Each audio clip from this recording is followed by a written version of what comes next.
Un détail presque invisible a mis à nu la fragilité du système électoral burkinabé.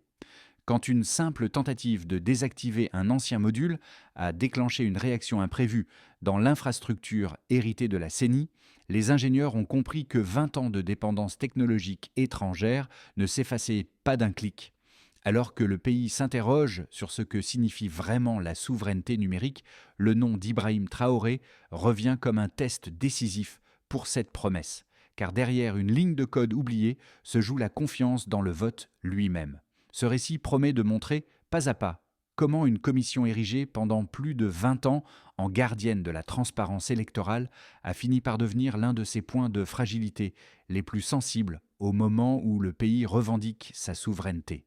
L'objectif est simple, savoir qui contrôle vraiment le vote.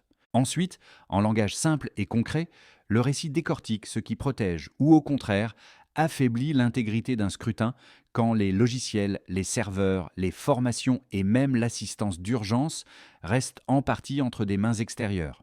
Car derrière les discours sur la coopération technique se cache parfois une autre réalité, faite de dépendances silencieuses, de mises à jour opaques, de clauses difficiles à renégocier et de coûts qui explosent sans jamais transférer le contrôle. Ce qui a été vendu comme une garantie de neutralité peut-il se transformer en levier d'influence, voire en bouton d'arrêt à distance, au moment le plus critique d'un scrutin national? Les premières vérifications techniques ont mis au jour deux anomalies majeures en moins de 48 heures, révélant que plusieurs modules centraux de l'ancien système électoral communiquaient encore avec des adresses extérieures. La découverte, sobrement consignée dans un rapport interne, confirmait ce que certains soupçonnaient depuis des années. L'infrastructure héritée de la CENI n'avait jamais été totalement nationale, même si son rôle avait été présenté comme un garant neutre. Cette révélation a immédiatement reconfiguré la lecture politique du dossier. Au moment où le gouvernement de transition défendait la reconstruction d'un appareil souverain, le nom d'Ibrahim Traoré s'est naturellement imposé au centre du débat, non pas comme figure polémique, mais comme point d'appui pour interroger la cohérence de la réforme. Pour comprendre la portée de ces anomalies, il faut revenir au cadre dans lequel la CNI avait été bâtie. À la fin des années 2000, dans un contexte de contestations électorales répétées, l'État choisit d'externaliser une partie de l'ingénierie numérique afin d'obtenir des garanties technologiques rapides, logiciels de gestion des listes, transmission des résultats, modules d'agrégation, assistance d'urgence en cas de défaillance. Ce choix, perçu à l'époque comme un gage de transparence, introduisit pourtant une dépendance durable. Chaque cycle électoral voyait revenir les mêmes équipes techniques étrangères pour mettre à jour les bases de données, corriger les erreurs ou valider les protocoles de sécurité. Peu à peu, cette routine s'est institutionnalisée. Les audits internes manquaient de documentation complète. Plusieurs contrats étaient renouvelés automatiquement. Et l'idée même de s'affranchir de l'assistance extérieure paraissait inconcevable. Pire encore, les coûts augmentaient tandis que l'efficacité diminuait, retard dans le comptage, litiges sur les feuilles de pointage, outils vieillissants difficiles à remplacer. Ainsi, lorsque les ingénieurs du ministère ont étudié l'héritage numérique après la dissolution de la CENI, ils n'ont pas découvert une simple machine obsolète, mais un réseau technique imbriqué dans un écosystème extérieur devenu presque invisible. C'est cette superposition de couches anciennes qui a ouvert la question centrale. Où commence la souveraineté électorale lorsqu'un pays ne maîtrise pas entièrement ses propres outils? Pour éclairer cette transition, le ministère s'est appuyé sur une petite équipe d'ingénieurs et d'analystes qui, sans être des figures publiques, sont devenus les véritables guides techniques d'une réforme bien plus profonde qu'annoncée. Leur rôle n'était pas de défendre une position politique, mais de cartographier chaque module, chaque clé d'accès, chaque dépendance héritée de l'ancienne infrastructure, afin de comprendre comment un système présenté comme neutre avait pu se retrouver aussi difficile à contrôler. L'un d'eux raconte, dans une note interne consultée par plusieurs directions, qu'il a fallu près d'une semaine pour reconstituer l'architecture des modules de synchronisation, tant la documentation accumulée pendant 20 ans était fragmentée et largement influencée par les méthodes des prestataires étrangers. À mesure que l'équipe avançait, une idée simple mais dérangeante surgissait. Beaucoup de procédures de Avent étaient pensées pour fonctionner avec un soutien extérieur constant, au point que la CENI n'avait jamais vraiment exercé un contrôle total sur son propre matériel. Cette relecture technique a produit ses premiers effets bien avant la crise du serveur. Les ingénieurs ont rapidement identifié plusieurs zones d'ombre, des scripts anciens, impossibles à modifier sans déclencher des protections, des segments de bases de données verrouillés par d'anciens protocoles, et même des modules considérés comme essentiels dont la logique interne n'était comprise que partiellement. Ces constats ont servi de boussole aux décideurs. Pour la première fois, la réforme n'apparaissait plus comme une question de gouvernance, mais comme un impératif technique visant à réduire une vulnérabilité structurelle. Et cette vulnérabilité, si elle demeurait intacte, pouvait peser sur bien plus que la tenue d'un scrutin. Elle engageait la crédibilité même du mécanisme de légitimation nationale. Le déclencheur survient le matin d'une répétition technique censée valider la migration progressive des bases de données. Les ingénieurs isolent un module, vérifient les journaux, lancent une synchronisation interne, puis observent un comportement inhabituel. Un processus refuse de se fermer, comme si une autorité extérieure maintenait une prise invisible. Rien n'indique une attaque, rien ne ressemble à une panne habituelle. Pourtant, le système bloque net, immobilisant la plateforme centrale pendant quelques minutes. L'équipe croit d'abord à une erreur locale, une simple routine mal configurée, mais les signaux s'enchaînent trop vite pour rester dans l'hypothèse du banal. Le pic survient lorsque le serveur principal, celui qui consolide les registres de toutes les provinces, s'éteint sans avertissement. L'écran change. Une commande inconnue apparaît. Aucun code interne n'explique cette interruption. Aucun technicien n'a lancé d'ordre similaire. L'enregistrement bas niveau montre une signature d'exécution provenant d'une adresse extérieure au pays. La salle se fige. L'incident n'est plus technique. Il devient structurel. Il révèle un accès qui ne devait pas exister. La tension grimpe lorsque les modules secondaires s'arrêtent les uns après les autres. Les nœuds d'authentification se figent. Les journaux de synchronisation se désactivent. Le tableau national perd sa capacité d'agrégation. En moins de 30 minutes, le squelette électoral se retrouve paralysé, comme si une main l'avait saisi à distance. Les ingénieurs comprennent qu'ils n'ont pas affaire à un bug dormant. Ils comprennent qu'un mécanisme externe, sans doute ancien, peut encore influencer la structure. Dans ce brouillard, un message monte vers les niveaux politiques. Le ministère alerte, les conseillers se rassemblent. Et au centre du dispositif, un nom revient, car il cristallise depuis un an le discours sur la souveraineté. Ibrahim Traoré. Ce n'est pas un appel dramatique, c'est une conséquence logique. La réforme dont il a porté la justification publique se trouve soudain confrontée à une épreuve tangible. Le basculement se poursuit lorsque le premier rapport rapide circule dans les cercles restreints. Le document détaille l'origine extérieure de la commande qui a gelé le système. Il mentionne des protocoles hérités. Il évoque des liens anciens avec des serveurs étrangers utilisés pour la maintenance. Il ne prouve aucun sabotage, mais il montre une dépendance dormante qui peut s'activer sans autorisation nationale. C'est ce constat, simple, brut, indéniable, qui transforme la panne en crise de souveraineté. Les retombées commencent immédiatement. Les conseillers débattent des risques de rendre l'information publique. Certains craignent que révéler l'existence de telles failles détruise la confiance dans le futur scrutin. D'autres estiment que taire la vulnérabilité reviendrait à maintenir un danger au cœur du système. Pendant ce débat, les ingénieurs poursuivent leurs analyses. Ils identifient d'autres anomalies, des scripts verrouillés, des segments codés selon d'anciennes conventions, des accès résiduels jamais documentés. L'effet domino se fait sentir jusque dans les structures administratives. Certains cadres ayant travaillé longtemps avec la CENI minimisent l'incident, insistant sur des reliquats de mises à jour. Leurs réactions suscitent des doutes car leurs liens passés avec des partenaires étrangers sont connus. Cette résistance interne révèle que la bataille n'est plus seulement technique. Elle touche aux lignes d'influence accumulées pendant des décennies. Au final, la journée s'achève sans restauration complète du système, mais avec une certitude nouvelle. La réforme ne peut plus se limiter à dissoudre une institution ou redistribuer des responsabilités. Elle doit affronter l'héritage numérique qui a façonné le vote pendant plus de 20 ans. Et cette confrontation, une fois engagée, ne peut plus être arrêtée. La première mesure établie par les équipes techniques montre un écart clair entre l'état déclaré du système et son état réel. près de 30% des modules critiques contenaient encore des dépendances externes, actives ou semi-actives, alors que les rapports publics affirmaient leur autonomie complète. Ce delta révèle une architecture où l'indépendance affichée ne correspondait pas à l'indépendance fonctionnelle. La seconde mesure concerne les infrastructures matérielles. Plus de 40 serveurs et terminaux reposaient sur des protocoles installés il y a plus de 8 ans, rendant impossible une mise à jour sans intervention extérieure. Ce chiffre expose une inertie technique souvent ignorée dans les bilans institutionnels. Enfin, une troisième mesure montre que près de 18% des scripts internes ne pouvaient être modifiés sans validation héritée d'anciens prestataires. Cette contrainte traduit une dépendance structurelle difficile à dénouer rapidement.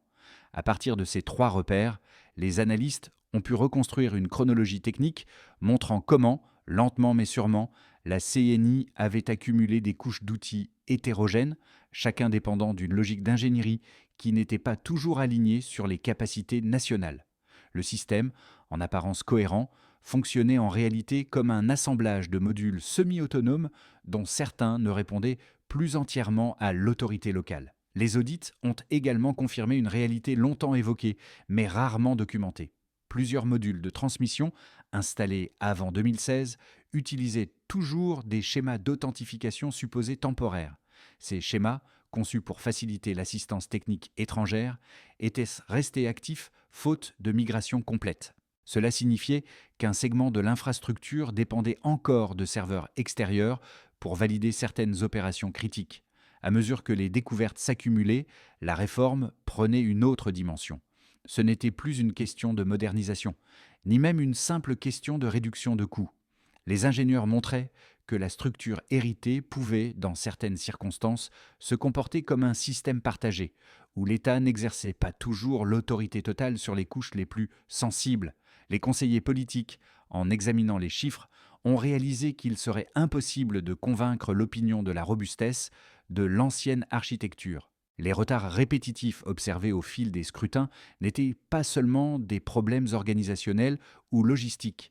Ils provenaient d'une logique technique qui s'appuyait sur des solutions anciennes, dépendantes et difficilement révisables. Même les incidents mineurs des années précédentes pouvaient désormais être relus comme des symptômes d'une faiblesse structurelle.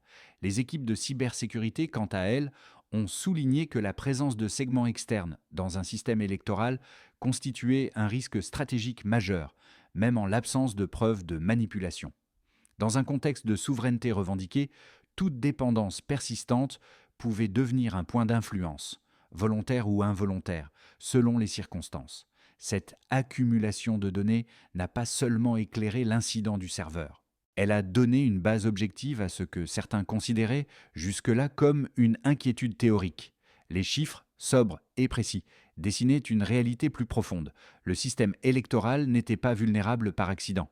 Il était vulnérable parce qu'il avait été construit ainsi, étape après étape, révision après révision, dans un équilibre subtil entre expertise importée et souveraineté inachevée. À partir de ce constat, la refonte devenait non seulement nécessaire, mais inévitable. Deux thèses principales se sont affrontées dès que les premières anomalies ont été révélées. La première, portée par plusieurs anciens cadres de la CENI, affirme que l'ensemble des dépendances externes n'est que le résultat normal d'une longue coopération technique. Selon eux, les serveurs étrangers, les modules verrouillés et les mises à jour distantes ne constituent pas une menace directe. Ce sont simplement des traces d'un partenariat historique avec les organisations qui avaient aidé le Burkina Faso à stabiliser son processus électoral pendant des périodes de forte volatilité. Cette position soutient que les systèmes complexes héritent toujours de fragments anciens et que vouloir les éliminer trop vite créerait davantage de risques qu'un statu quo temporaire. La seconde thèse adopte une lecture opposée. Pour les partisans de la réforme profonde, ce que certains nomment de simples reliquats techniques représente en réalité une dépendance structurelle incompatible avec un processus électoral souverain. Il rappelle que plusieurs modules essentiels ne pouvaient être modifiés sans validation extérieure, que des scripts anciens continuaient d'exécuter des routines inconnues et que des connexions vers l'étranger avaient persisté durant 3 cycles électoraux sans être détectées. À leurs yeux, ces éléments ne relèvent pas d'un héritage technique banal, mais d'un risque politique réel, surtout dans un contexte régional où la souveraineté numérique est devenue un enjeu stratégique. Face à ces deux positions, la réponse la plus solide vient des données révélées par les inspections internes. Les journaux de bas niveau prouvent que le serveur principal a reçu une instruction étrangère durant la répétition technique. Les archives montrent que plusieurs segments du système n'étaient plus documentés ou dépendaient de prestataires qui n'avaient jamais transféré l'expertise complète. Les rapports parlementaires confirment que les coûts avaient explosé tandis que l'efficacité diminuait, signe qu'une partie du dispositif fonctionnait selon des logiques devenues opaques avec le temps. Ainsi, sans accuser une intention malveillante, les faits tranchent. Le système portait en lui une vulnérabilité qui dépassait largement la simple imperfection technique. Un signal a tout changé. Au milieu des analyses et des débats techniques, un élément discret mais décisif est apparu. Une fonction dormante enfouie dans les couches anciennes du système envoyait périodiquement des métriques vers un nœud extérieur, comme un vestige oublié d'une époque où la CNI dépendait presque entièrement de l'expertise étrangère. La découverte a réorganisé la compréhension de l'incident, car elle confirmait que certains segments n'avaient jamais été totalement détachés de leur environnement d'origine. Lorsque la note confidentielle a circulé jusqu'au niveau politique, le nom d'Ibrahim Traoré est revenu au centre des échanges, cette fois non pas comme symbole de rupture, mais comme repère pour mesurer l'ampleur réelle du travail nécessaire pour restaurer une architecture pleinement nationale. Ce midpoint n'a pas produit de chaos, mais il a modifié la trajectoire. La réforme ne pouvait plus se contenter de corriger les dysfonctionnements visibles. Elle devait désormais désosser l'intégralité d'un appareil façonné par 20 ans d'intégration croisée, de scripts oubliés et de passerelles techniques devenues invisibles. À partir de là, la suite des événements allait changer de rythme. Pour l'administration nationale, les implications immédiates ont été ressenties au cœur de l'appareil étatique. Les équipes techniques ont dû revoir entièrement les protocoles de gestion, car la découverte de dépendances extérieures signifiait que des pans entiers du système n'avaient jamais été totalement maîtrisés. Pour le ministère, cela a imposé une nouvelle culture de travail où chaque module devait être testé, isolé, réécrit ou documenté afin d'éliminer définitivement tout accès résiduel. Dans les réunions internes, le nom d'Ibrahim Traoré a souvent servi de rappel politique. La souveraineté numérique n'était plus un slogan, mais un impératif opérationnel. Pour les acteurs économiques et les entreprises locales, la refonte a eu un effet domino sur l'écosystème technologique du pays. Les prestataires nationaux, jusque-là cantonnés à des rôles secondaires, ont été propulsés au premier plan pour remplacer des fonctions autrefois externalisées.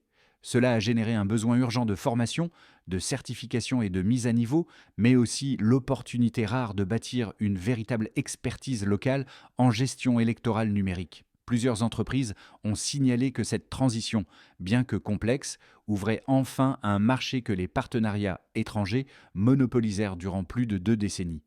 Pour les citoyens et la société civile sur le terrain, l'incident a provoqué un mélange d'inquiétude et de vigilance. Les organisations citoyennes, qui demandaient depuis longtemps plus de transparence sur les infrastructures électorales, ont perçu la crise comme la confirmation de leurs alertes anciennes. Dans de nombreux forums publics, la question centrale n'était plus uniquement qui organise l'élection, mais qui maîtrise réellement l'outil qui compte les voix.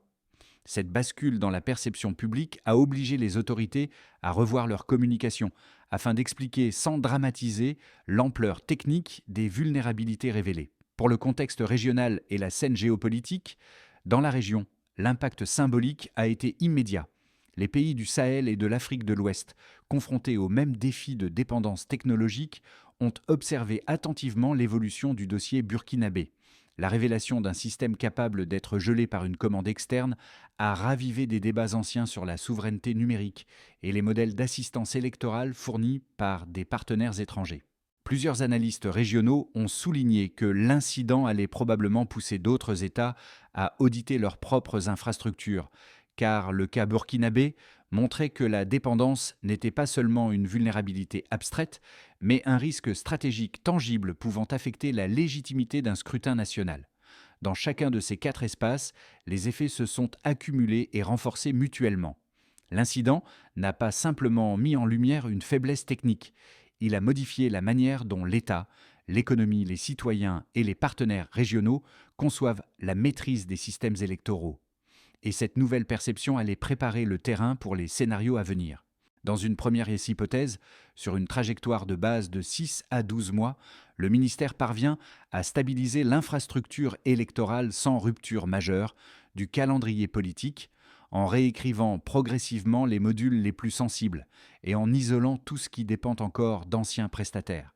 Les équipes nationales documentent chaque étape, reconstruisent les processus de contrôle interne et vérifient que plus aucune commande ne peut provenir d'un serveur extérieur sans laisser de traces exploitables. Les élections se tiennent alors dans un cadre plus robuste, voient des délais de publication mieux maîtrisés et des contestations moins nourries par la peur d'un bouton invisible. Dans un deuxième scénario, plus optimiste et fondé sur une refonte accélérée, la crise sert de catalyseur à une transformation plus profonde. En moins d'un an, le pays dispose d'un noyau électoral entièrement national, adossé à une équipe permanente de cybersécurité et à des procédures d'audit capables d'être reproduites sans assistance extérieure.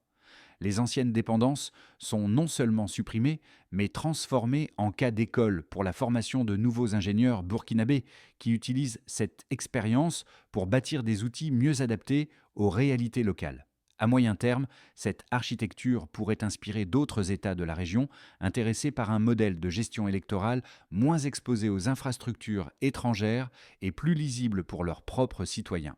Dans un troisième scénario, plus pessimiste, celui d'une réforme inachevée, si les résistances administratives se renforcent, si les pressions extérieures compliquent les arbitrages budgétaires, ou si la lassitude finit par gagner les équipes techniques, le système risque de rester coincé dans un entre-deux inconfortable.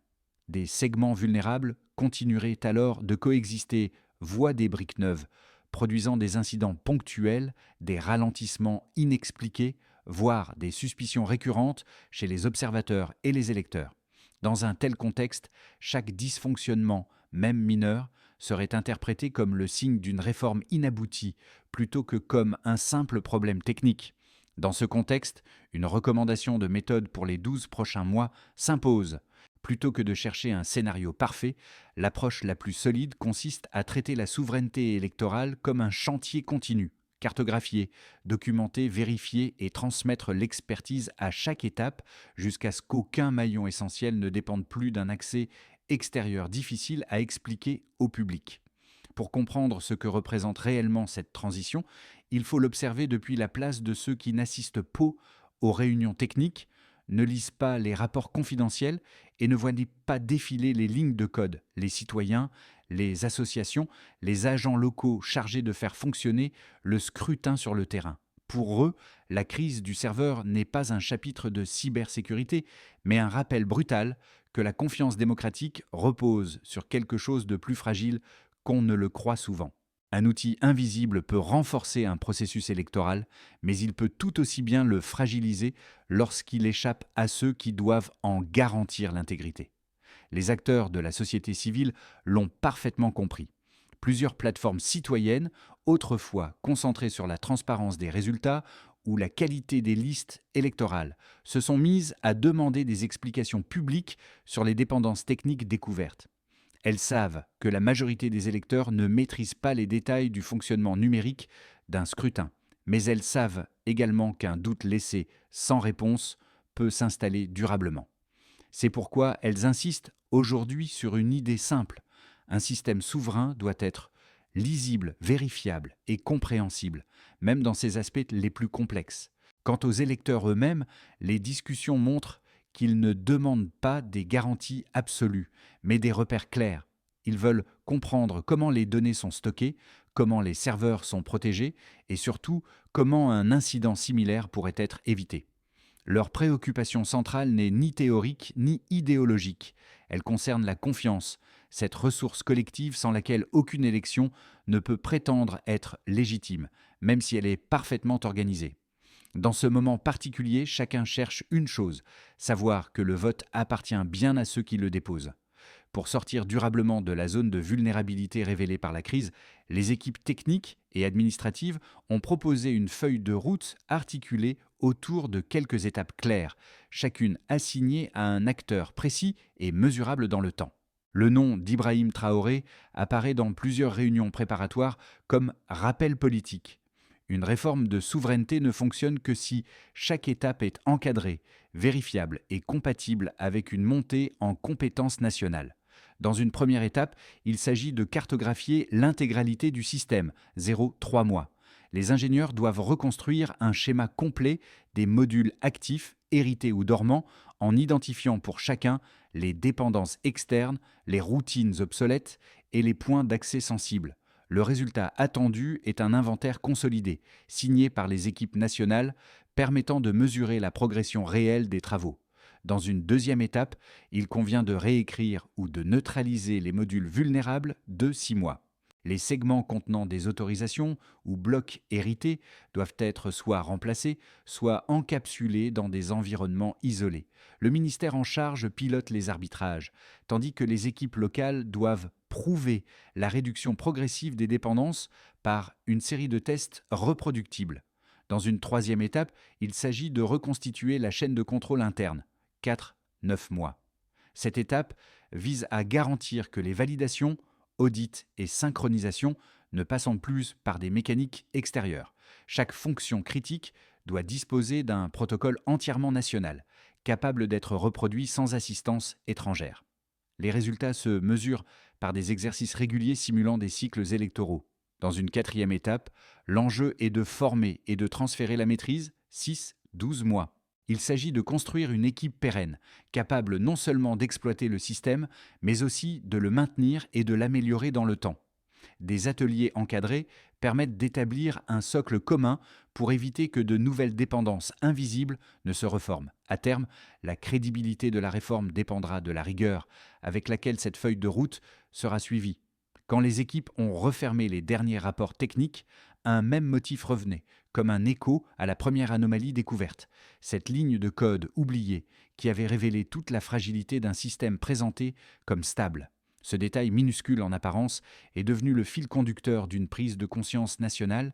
La souveraineté ne se perd pas d'un coup. Elle s'effrite par petites couches, souvent invisibles, que l'on finit par considérer comme normales. Dans les réunions internes, le nom d'Ibrahim Traoré a souvent servi de point d'ancrage symbolique, non pas pour personnifier la réforme, mais pour rappeler l'exigence qui l'avait rendue nécessaire. Reprendre le contrôle de ce qui fonde la légitimité d'un État. Les ingénieurs, les administrateurs, les observateurs ont tous compris qu'il ne s'agissait plus seulement d'un audit technique, mais d'un retour vers une maîtrise que le pays croyait acquise depuis longtemps. Comme dans les premiers jours, tout est parti d'un détail. Les détails décident parfois du destin.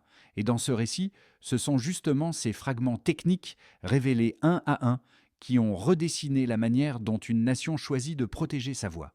Ce récit touche à sa fin, mais le débat qu'il ouvre dépasse largement l'incident technique, la dissolution d'une institution ou la reconstruction d'un système. Il renvoie à une question collective. Comment une société protège-t-elle ce qui fonde sa confiance, surtout lorsque les mécanismes qui la soutiennent sont devenus invisibles au fil des années? La transition engagée au Burkina Faso rappelle que la souveraineté ne s'exerce pas seulement dans les discours, mais dans la maîtrise concrète de ses outils, de ses données, de ses protocoles. Et ce chantier, long, exigeant, parfois silencieux, appartient autant aux techniciens qu'aux citoyens.